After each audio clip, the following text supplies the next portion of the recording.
By travelling southwest from the Citadel, we eventually reach the trailer of a long abandoned delivery truck.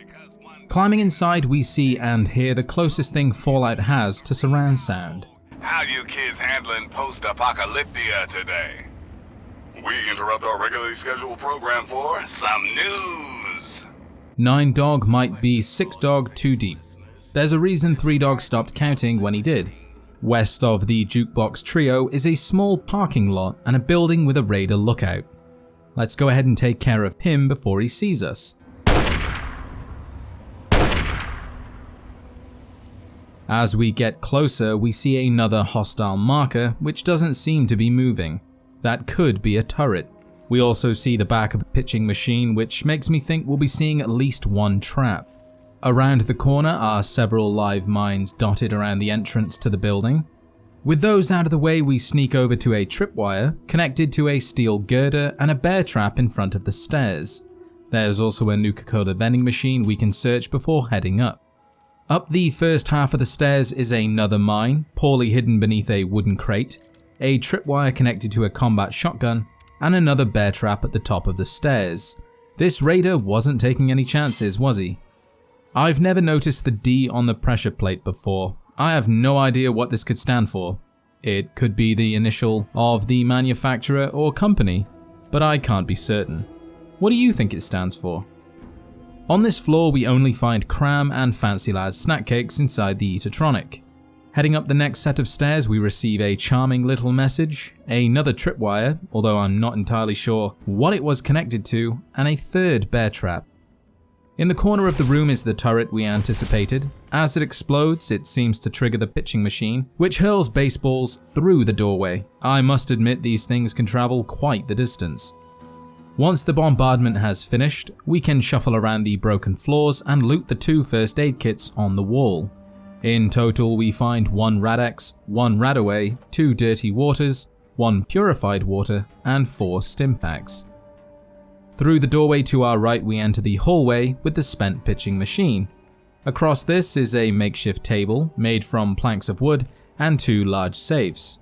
Inside the right is another bottle of dirty water, and inside the left, behind a very easy lock, are 10mm rounds, bobby pins, bottle caps, a Chinese pistol, Jet, Med-X, and Psycho. Surrounding the science lab, or creation station as I like to call them, are even more chems, Psycho, Mentats, Jet, and Stimpaks. Opposite this is a fridge filled with pre-war snacks. Let's go ahead and take the sugar bombs. And lastly, at the end of the hallway we can carefully check for any other traps and safely enter the final room. Here we can loot the raider's body for ammo, bottle caps, and a finger. Around the room is an ammunition box with 5.308 rounds, a very easy footlocker under the bed filled with random loot. For me it was 2 bottles of beer. Inside the gun cabinet is a sniper rifle and 4 more .308 rounds. And then we have a pyramid of safes ranging in difficulty from easy to hard. Collectively we find many chems, a .32 pistol, and 280 bottle caps. I think it's safe to say this raider was making chems to either sell, trade, or use, maybe all of the above. The absurd amount of traps found throughout the building could be due to paranoia from a wide variety of drug abuse. It's unusual to find a raider on their own though. Usually they are grouped together, or at least given a unique name and a backstory if they are on their own. There must be more raiders nearby.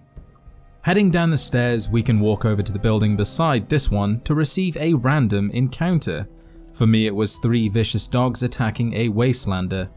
The Wastelander has a note and a key belonging to someone called John. All of this will be covered in the following video. As for the building, we can approach the double doors and see where it leads. Alexandria Arms. As soon as we enter, we are greeted by several hanging corpses, bodies pinned to the walls and floors, cages filled with skeletons and blood. Lots of blood. I decided to start my search by heading left. Not far in, I kicked a bottle of beer, which alerted a nearby raider to my position. I'm gonna tear you up! Oh. Let's just put her back where she came from and continue searching. In the reception we find a single dart. That's it. The elevator doors are inaccessible, but we could take the stairs on either side to reach the first floor. But before we do that, let's check the hallway with the dead raider. To the left is an L-shaped room with 2 doors. Inside are plates, glasses, and typewriters, but the only thing worth taking is a Nuka-Cola. We leave through the other door and continue down the hallway where it branches off in 2 directions. I thought it would be best to keep the wall on my left and head towards the hostile marker on the compass.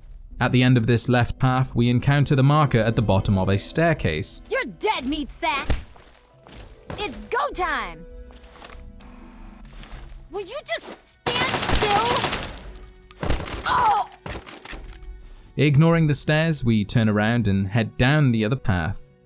After running down 2/3 of the hallway, we spot a vending machine to the right, and at the end of the passageway is a door. As soon as we open it, we hear, "This is bullshit. Come out and fight." It's killing time. It's go time.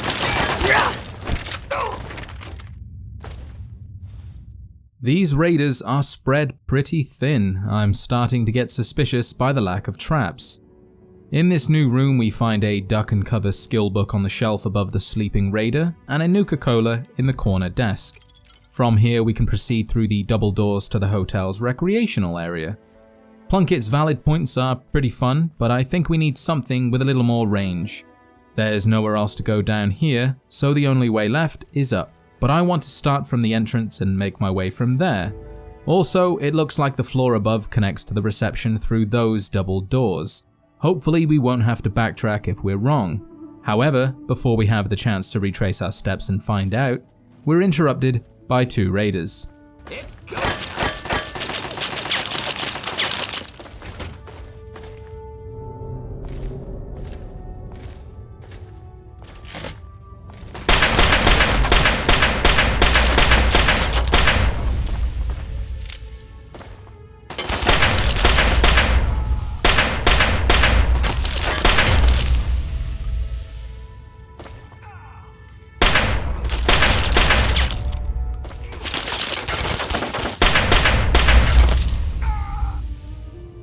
Back at the entrance, we can take one of 2 staircases to the upper floors and have a look around. The left side has a door leading down a corridor. Let's put a pin in that for now. The right side has a lot of blood, and that's about it. Through the double doors in the center, we see the bodies of 2 raiders, the very same we just encountered, which means no backtracking. Excellent! Around the room, we find a Nuka-Cola, darts, and ammo. We also find a computer and a locked door. The terminal's only use is to unlock the door, which leads to a storage room. Inside, we instantly see a Nuka-Cola Quantum on the shelf, along with various ammo, first aid, chems, and a blocked door with a broken glass panel, which I imagine you can use to spot the glowing bottle had we come from that direction first. Back out by the computer, we find several ammo crates, a pre-war book under buff out, jet stimpaks, and a guns and bullets skill book. Now there are 2 doors that we can take, the one to the east and the one to the west. They both lead to a corridor that stretches north. I think they're connected, so the choice might not matter. I took the western passage, which brought me to a crossroad. The right isn't actually a path and is just a slotted wall that hotels use to place furniture without losing floor space. The left takes us back to the entrance, which leaves us with the option of going forward, which leads to another crossroad. Going left leads downstairs to the area we briefly tussled with this raider. Straight ahead has a skeleton and a small seating area, which leaves the path to the right, which has several doors we can choose from. Starting with the one on the right, we enter the first hotel room so far. There's a box of sugar bombs in the overturned fridge, and an easy lock safe behind the shelving unit. Also, what are these? The frame is thicker than the mattress. From here, the room across the hallway has nothing.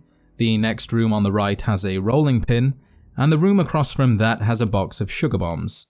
Further along, we come to another intersection. Left is a seating area, ahead looks like a dead end, and the right continues down a corridor. Straight ahead, the path breaks off as it did before, but this time, we enter into what must have been the luxury suites.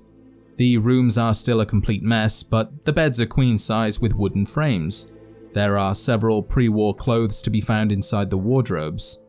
Across the hallway is another luxury suite with more pre-war clothes. Unlike the previous room, this one has an ammo box.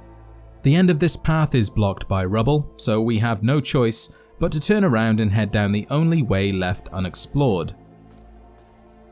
On the right we see the storage room with the glowing bottle, and that's it. The other doors are blocked or lead back into a previous room.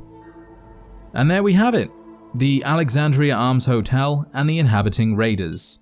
The hotel was rather large, but the lore and loot just doesn't fulfill my needs. Even the official Fallout guide doesn't have any information, and the Fallout wiki just reiterates what we already know. Not the satisfying end I would have liked, but here's a cookie. If you enjoyed today's video, then consider leaving a comment, liking the video, sharing it with a friend, subscribing to see more, and enabling notifications to avoid missing any activity.